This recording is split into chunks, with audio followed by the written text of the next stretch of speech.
¿Qué tal? Un gusto, un placer estar acá con ustedes. Muchas gracias, Felipe, por este contacto. Y bueno, contanos cómo se dio este descubrimiento, este hallazgo. Bueno, sí, la verdad que fue una linda sorpresa haber encontrado esta especie nueva para la ciencia, ahí en el Parque Chaco.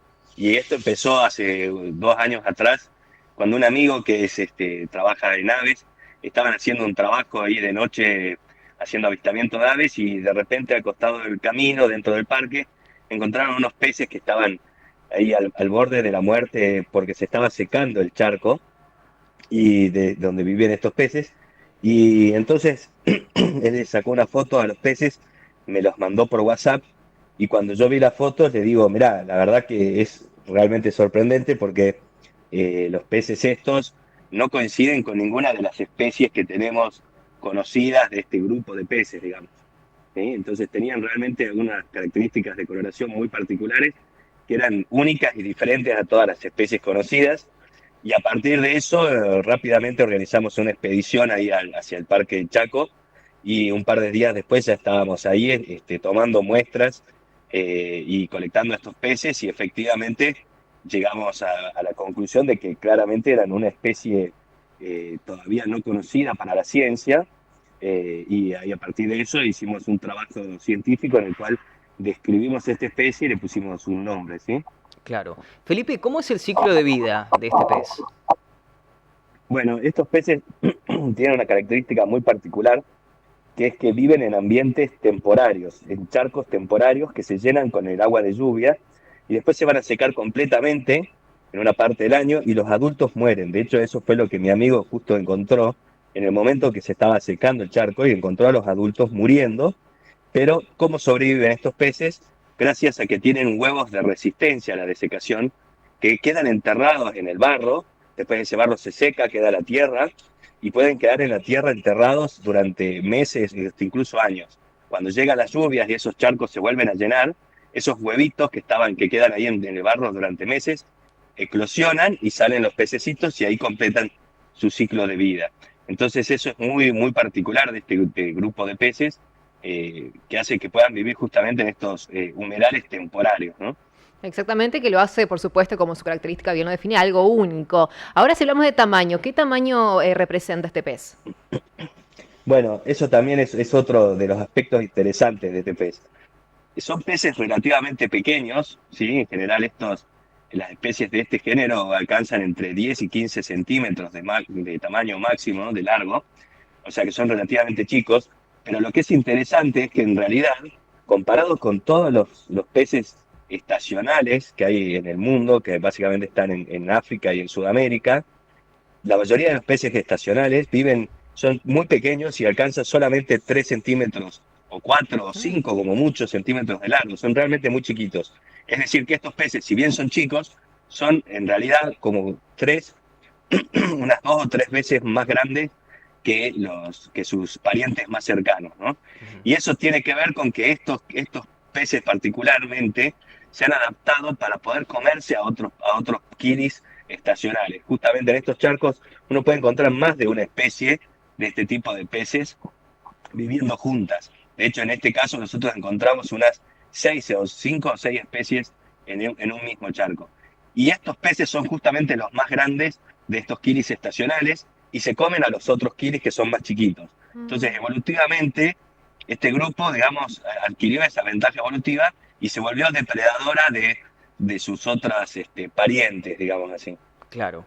Ahora, Felipe, más allá obviamente del hallazgo, de la sorpresa y de la noticia, ¿qué implica para la naturaleza esta situación? Bien, bueno, este tipo de hallazgos son muy importantes porque, bueno, en primer lugar, ustedes saben que no se puede conservar aquello que no se conoce y lamentablemente hoy en el mundo y en Argentina y en Sudamérica estamos perdiendo especies todo el tiempo y muchas especies las perdemos sin ni siquiera saber que existen. Es decir, hay especies que se extinguen y que la ciencia no ha llegado ni siquiera a saber que existían, no se han llegado a estudiar, a conocer, a catalogar. Y eso es un gran problema, ¿no? Entonces, lo primero que necesitamos es saber qué especies tenemos. Y obviamente también eso nos permite poder hacer un manejo adecuado o, por ejemplo, explotar los recursos naturales de forma adecuada y sustentable, poder obtener, por ejemplo, medicinas, etcétera. Y todo eso, para todo eso es imprescindible conocer la naturaleza, ¿no? Para poder usarla de forma adecuada.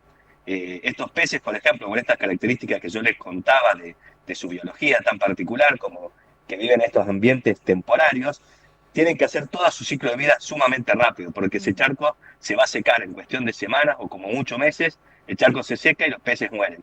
Entonces, al hacer todo su ciclo de vida rápido, son muy interesantes justamente porque estudiando esas características de su biología podemos generar aplicaciones, por ejemplo, en biotecnología, en medicina, etcétera.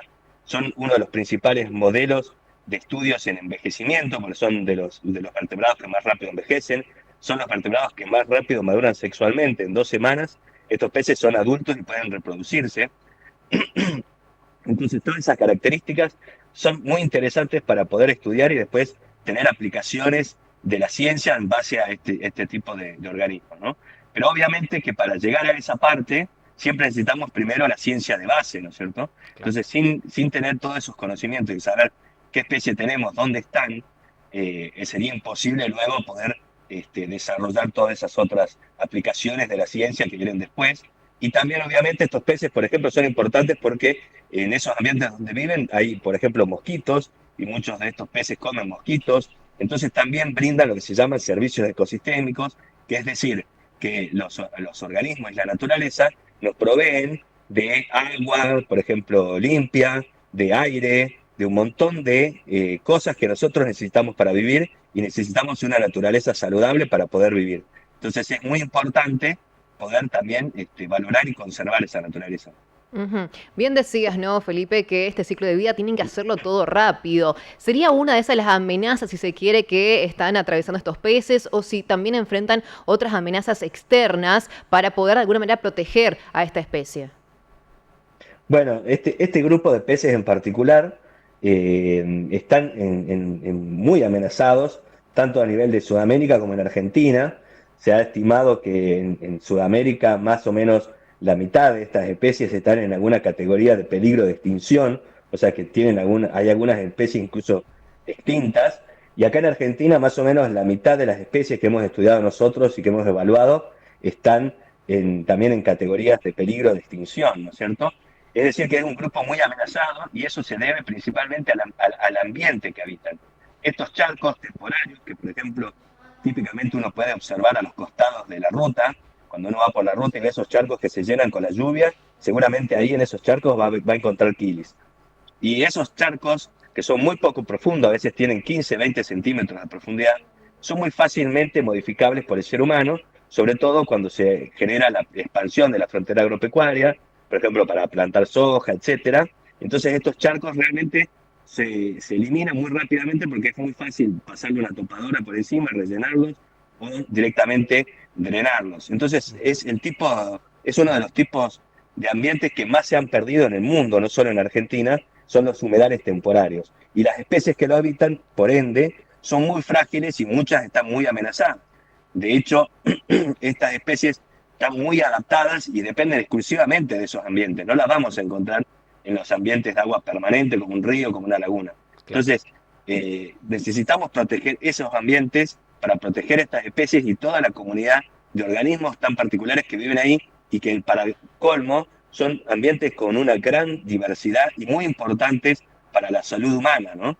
Entonces, tenemos que poner en relevancia esto y empezar a cuidar estos ambientes y los kiris son realmente una especie de bandera para mostrar y poner en valor esos ambientes. Quizás al ser tan especies tan carismáticas, muchas de ellas muy coloridas, nos permiten poner en relevancia esos ambientes que quizás otras especies que habitan ahí como plantas, insectos, crustáceos, etcétera, no son tan carismáticas y es más difícil lograr que la población en general tome conciencia del valor que tienen estos ambientes, ¿no? Felipe, muchísimas gracias por tu tiempo y por toda la información que nos has brindado. Ha sido muy amable. Bueno, muchas gracias a ustedes, un placer y cuando quieran estamos acá siempre dispuestos a compartir con ustedes nuestros avances y nuestras investigaciones. Muchísimas gracias.